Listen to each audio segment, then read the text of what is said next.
Buhay ng mga Karate Kid star noon at ngayon. Welcome sa Arvin Polo TV. Ang lahat ng bagay dito sa mundo ay nagbabago dahil hindi lahat ay permanente. Maraming mga Karate Kid stars ang labis na hinahangaan ng mga tao. Marami na din sa kanila ang nagbago ang buhay. Ngunit sino-sino kaya sila at ano na kaya ang kalagayan nila ngayon? At sa video ngang ito ay kikilalanin natin ang 10 mga Karate Kid stars at aalamin din natin kung ano na sila ngayon. Kaya naman, simulan na natin. Number 1, Ralph Macchio. Si Ralph George Macchio Jr. ay ipinanganak noong November 4, 1961 sa Huntington, New York. Ang kanyang Italian at Greek na lahi ay nagbigay sa kanya ng natatanging itsura. Nagsimula siyang makilala noong 1980s sa teleseryeng 8 is Enough, kung saan ginampanan niya si Jeremy Andretti. Dahil sa palabas na ito ay nagkaroon siya ng mas maraming opportunity sa Hollywood. Samantala, naging bantog din si Macchio noong 1984 dahil sa pelikulang The Karate Kid, kung saan ginampanan niya si Daniel LaRusso, na isang binatilyo na natutong magkarate kay Mr. Miyagi. Ang pelikula ay naging malaking hit at naging bahagi ng popular culture. Marami ang humanga sa kanya, lalo na sa kwento ng kanyang karakter na mula sa pagiging api hanggang sa pagiging champion ng karate. Sumunod dito ang mga sequel na The Karate Kid Part 2 at The Karate Kid Part 3 na lalo pang nagpatibay sa kanyang kasikatan.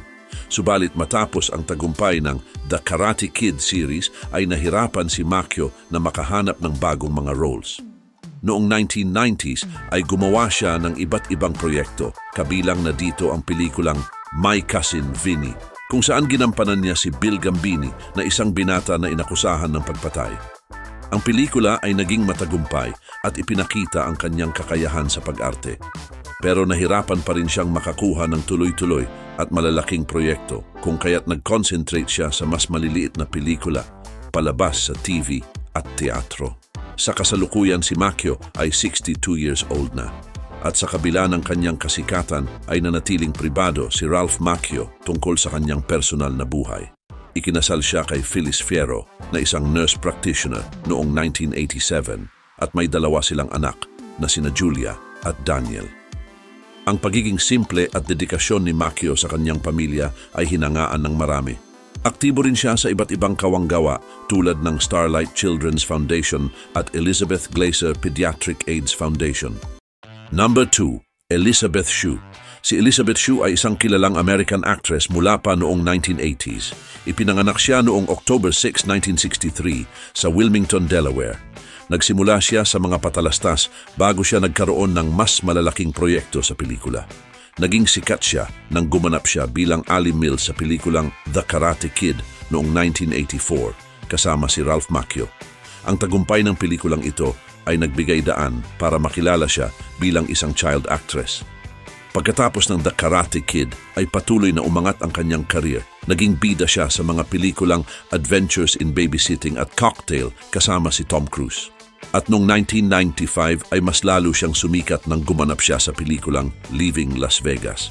Dito ay ginampanan niya ang role ng isang prostitute na nagmamahal sa isang alcoholic na ginagampanan naman ni Nicolas Cage.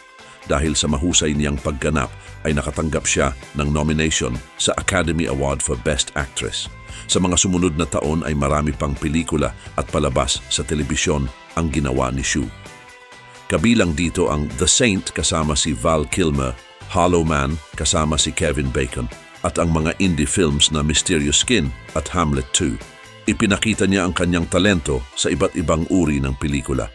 Sa telebisyon ay naging bahagi rin si Shue ng sikat na palabas na CSI Crime Scene Investigation mula 2012 hanggang 2015, kung saan ginampanan niya ang role ni Julie Finley. Sa kabilang banda, sa personal na buhay ay masaya si Shue sa kanyang pamilya. Ikinasal siya kay Davis Guggenheim na isang director at producer noong 1994. May 3 silang anak na sina Miles, Estella at Agnes. Sa kabila ng kanyang abalang karir ay nagawa niyang mapanatili ang magandang buhay ng kanyang pamilya na isa sa kanyang ipinagmamalaki. Sa ngayon, si Elizabeth Shue ay patuloy pa rin sa kanyang career. Noong 2018 ay bumalik siya sa kanyang kilalang role bilang Ali Mills sa seryeng Cobra Kai, ang sequel series ng The Karate Kid. Ang kanyang pagbabalik sa serye ay ikinatuwa ng mga tagahanga at nagbigay ng bagong sigla sa kanyang karakter. Number 3, William Zabka. Si William Zabka ay kilala sa pagganap niya bilang Johnny Lawrence sa pelikulang The Karate Kid noong 1984. Ipinanganak siya noong October 20, 1965 sa New York City. Bata pa lang siya ay nagsimula na siyang umarte. Ang karakter niya bilang si Johnny na isang bully na kalaban ni Daniel LaRusso ay naging bantog sa mga manonood at nagdala sa kanya ng kasikatan. Bukod sa The Karate Kid ay lumabas din siya sa mga pelikula at palabas sa TV noong dekada 1980s at 1990s tulad ng Just One of the Guys at Back to School. At noong sumikat ang The Karate Kid ay nag-aral si Zabka ng martial arts para maging makatotohanan ang kanyang mga eksena. Hindi siya martial artist bago ang pelikula, pero nag-ensayo siya ng mabuti para magmukhang totoo ang kanyang mga laban. Kahit na kontrabida ang kanyang role, ay marami ang nagustuhan si Johnny, kung kaya't nagkaroon ng iba't ibang interpretation at pag-aaral sa kanyang karakter ngayon. Dagdag pa rito, pagkatapos ng kasikatan ng The Karate Kid ay nagpatuloy si Zabka sa kanyang career pero mas tahimik na. Naging aktibo siya sa likod ng kamera bilang direktor at producer. Isa sa kanyang mga proyekto ay ang short film na Most na nanalo ng maraming parangal at na-nominate para sa Academy Award noong 2004. Ipinakita ng pelikulang ito ang kanyang galing sa pagkukwento at pagdidirek, kaya nakuha niya ang respeto sa industriya ng pelikula. Gayon din, noong 2010s ay muling sumikat si Johnny Lawrence dahil sa seryeng Cobra Kai. Ang seryeng ito na unang ipinalabas sa YouTube Red at kalaunan ay lumipat sa Netflix, ay nagbigay ng bagong kwento sa rivalry ni na Johnny at Daniel. Sa ngayon, si William Zabka ay isang dedikadong ama at asawa. Ikinasal siya kay Stacy Zabka at sila ay may 2 anak. Sa kabila ng kanyang busy schedule sa pag-arte at production, ay sinisiguro niyang may oras siya para sa kanyang pamilya. Bukod sa pagiging aktor at direktor, ay kilala rin si Zabka sa pagtulong sa iba't ibang charity. Sa ngayon ay patuloy na tinatangkilik ng mga manonood ang Cobra Kai. At hindi maikakaila na si William Zabka ay isang mahalagang bahagi ng tagumpay nito. Number 4, Jaden Smith. Si Jaden Smith ay ipinanganak noong July 8, 1998. Anak siya nina Will Smith at Jada Pinkett Smith. Kilala siya bilang isang actor, rapper at tagapagtaguyod ng kalikasan. Bata pa lang si Jaden ay nasa mundo na siya ng showbiz. Ang pinakasikat niyang proyekto ay ang pelikulang The Karate Kid noong 2010. Dito ay ginampanan niya ang role ni Dre Parker at ipinakita ang kanyang galing sa pag-arte at martial arts. Dahil dito ay nakilala siya hindi lang bilang anak ng mga sikat na artista kundi bilang isang talented actor. Bago ang The Karate Kid ay lumabas na si Jaden sa pelikulang The Pursuit of Happiness noong 2006 kasama ang kanyang ama. Dito ay ginampanan niya ang role ni Christopher Gardner Jr. Kahit bata pa lang ay pinahanga na niya ang mga tao sa kanyang pag-arte. Ang pelikula ay nakatanggap ng positive reviews at si Jaden ay pinuri ng mga kritiko at manonood. Ang tagumpay niya sa The Karate Kid ay lalo pang nagpatibay sa kanyang career. Ang pelikula ay naging box office hit at nagbigay kay Jaden ng mga nomination at awards tulad ng MTV Movie Award for Best Breakthrough Performance. Sa paglipas ng mga taon ay hindi lang sa pag-arte nagpakita ng talento si Jaden kundi pati na rin sa musika. Dahil noong 2010 ay inilabas niya ang kanyang unang kanta na Never Say Never kasama si Justin Bieber na naging malaking hit. Sumunod dito ay ang paglabas ng kanyang unang album na Sire noong 2017. Nagpakita ito ng kanyang husay bilang isang artist. Bukod sa kanyang career sa entertainment ay kilala rin si Jaden bilang tagapagtaguyod ng kalikasan. Siya ay co-founder ng Just Water na isang kumpanya na may layuning magbigay ng environment-friendly na bottled water. Sa pamamagitan ng Just Water ay layunin ni Jaden na mabawasan ang paggamit ng plastic at makatulong sa kalikasan.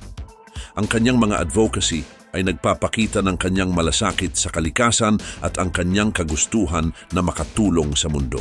Sa kasalukuyan ay patuloy pa rin si Jaden sa kanyang mga proyekto sa musika, pelikula at advocacies. Sa kabila ng mga hamon at kritisismo na kanyang hinarap ay nanatili siyang determinado at inspirasyon sa maraming kabataan.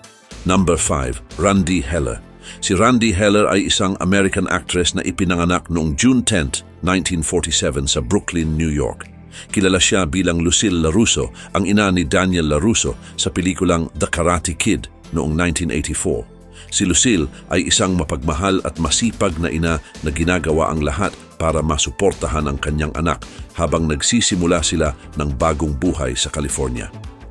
Maraming manunood ang natuwa sa kanyang pagganap bilang isang single mother na nagdadala ng kanyang anak sa bagong lugar.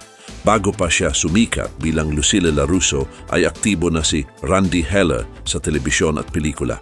Noong 1979 ay ginampanan niya ang karakter na Alice sa sitcom na Soap na isa sa mga unang openly lesbian character sa telebisyon.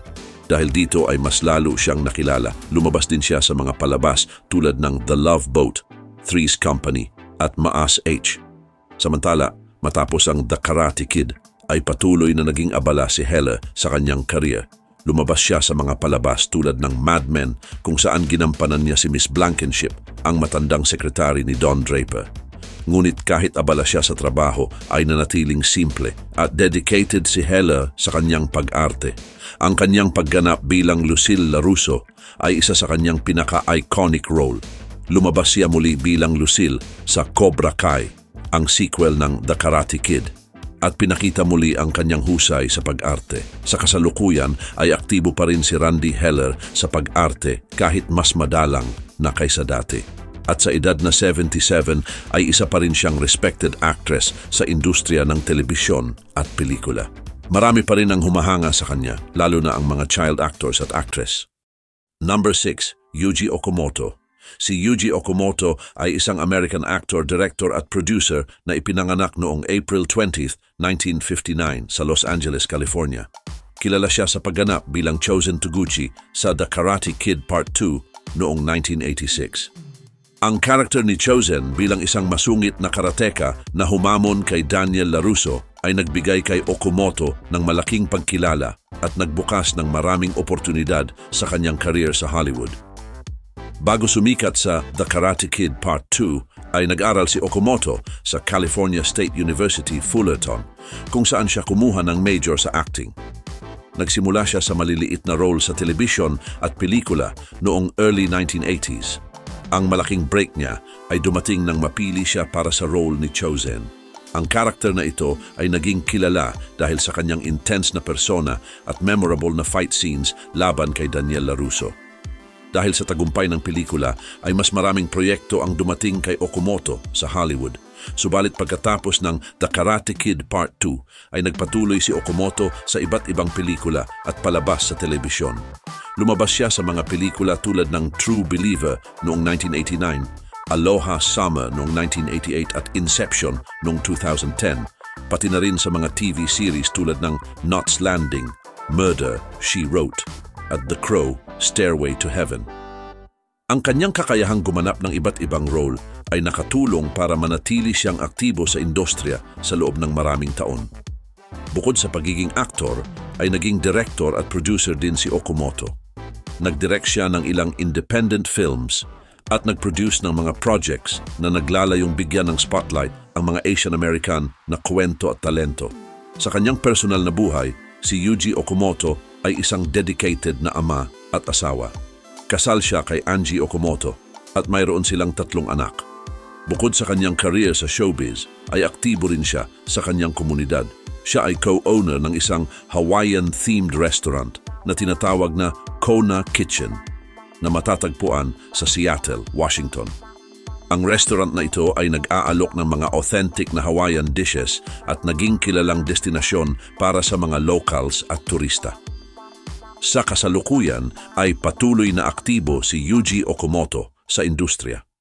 Patuloy din siyang gumagawa ng mga bagong proyekto at nagpapakita ng kanyang versatility bilang isang artista, director at producer. Ang kanyang kwento ay isang patunay sa dedikasyon, pagsusumikap at patuloy na hangarin na magbigay inspirasyon sa susunod na henerasyon ng mga aktor at filmmakers. Number 7. Tamlyn Tomita. Si Tamlyn Tomita ay isang sikat na actress na kilala sa kanyang pagganap bilang komiko sa pelikulang The Karate Kid Part 2 noong 1986. Ipinanganak siya noong January 27, 1966 sa Okinawa, Japan. Ang kanyang ama ay isang Japanese police at ang kanyang ina ay isang Pilipina. Lumaki siya sa Los Angeles, California kung saan siya nag-aral at nagkaroon ng interes sa pag-arte.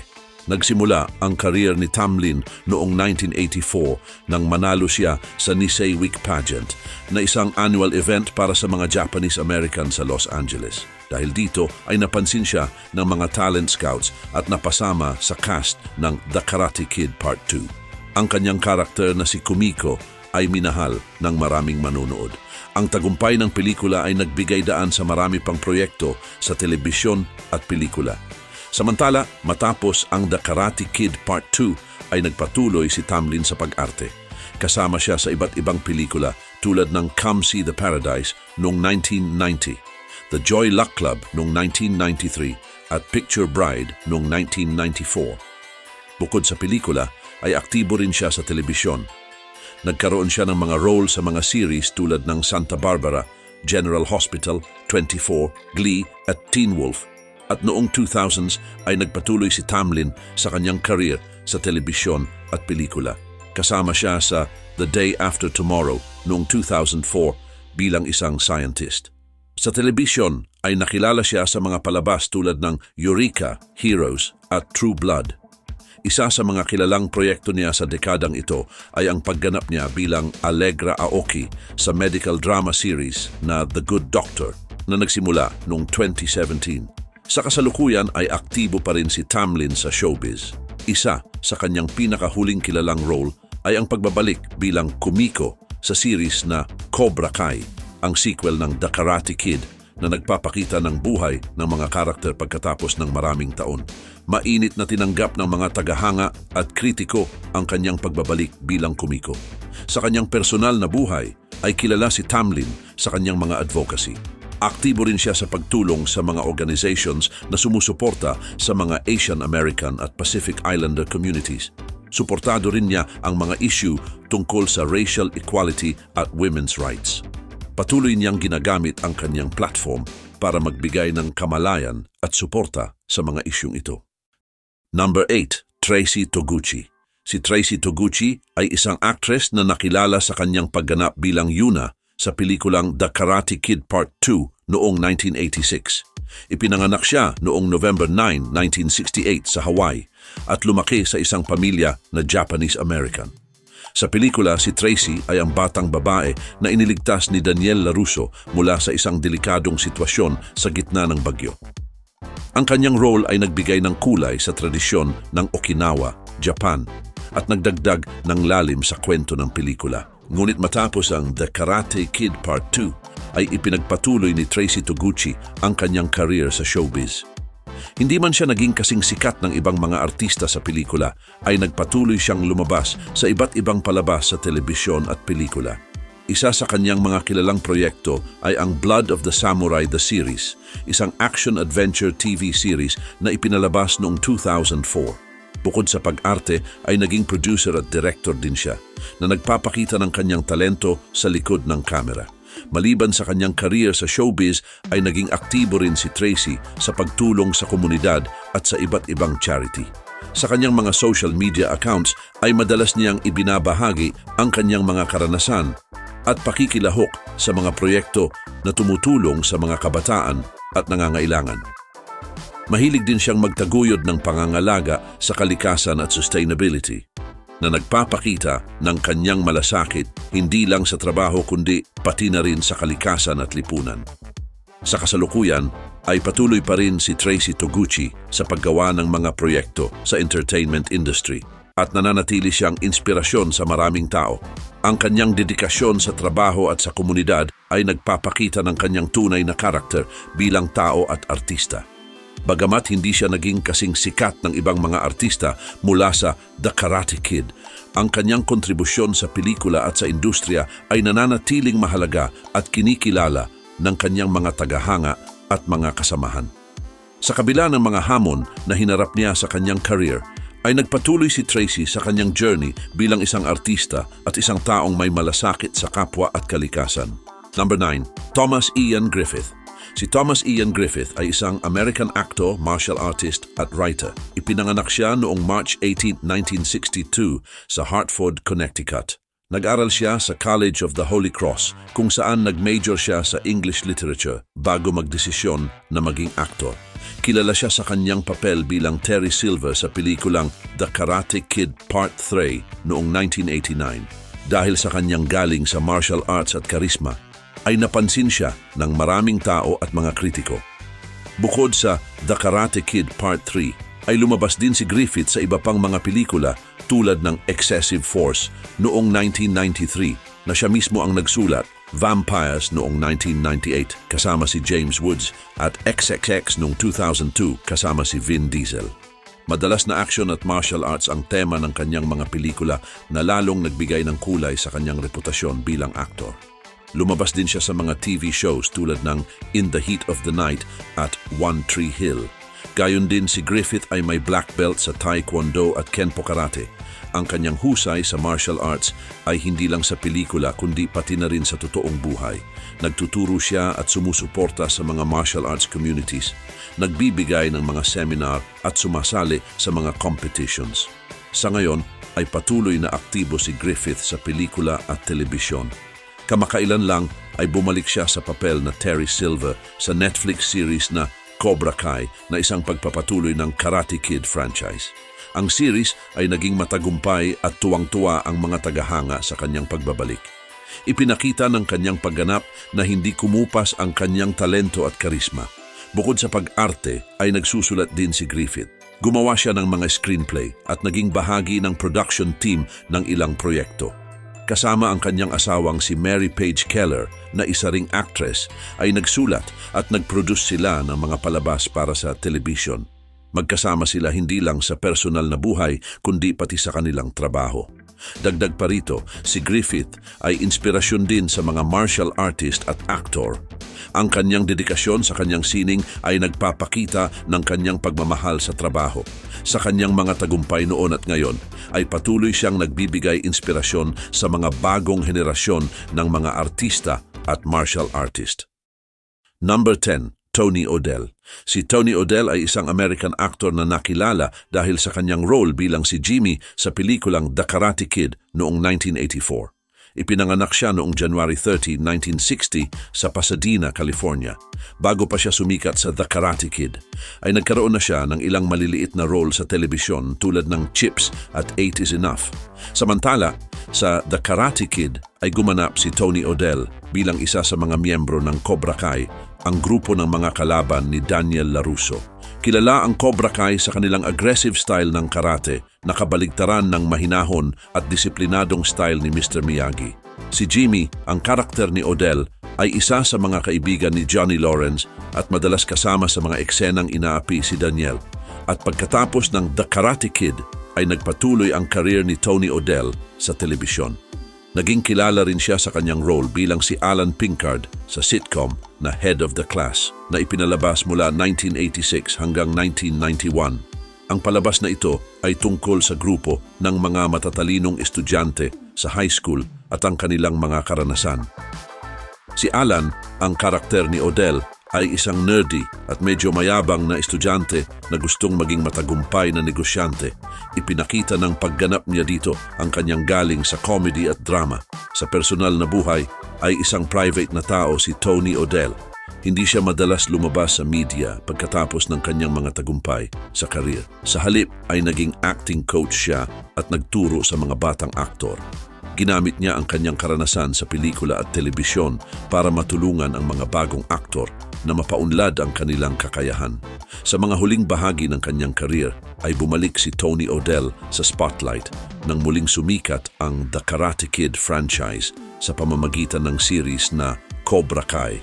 Lumabas siya sa ilang episodes ng Cobra Kai kung saan muling ginampanan niya ang role ni Jimmy. Ikinatuwa ng mga tagahanga ng original na pelikula ang kanyang pagbabalik at ipinakita nito ang kanyang husay bilang aktor. Sa ngayon ay nananatiling respetadong tao si Tony O'Dell sa Hollywood. Bagaman hindi na siya madalas makita sa harap ng kamera, ay patuloy siyang aktibo sa industriya. Ang kanyang kontribusyon sa mga classic movies at palabas sa telebisyon ay hindi makakalimutan. Ang kanyang pagganap bilang si Jimmy sa The Karate Kid ay mananatiling mahalagang bahagi ng pop culture.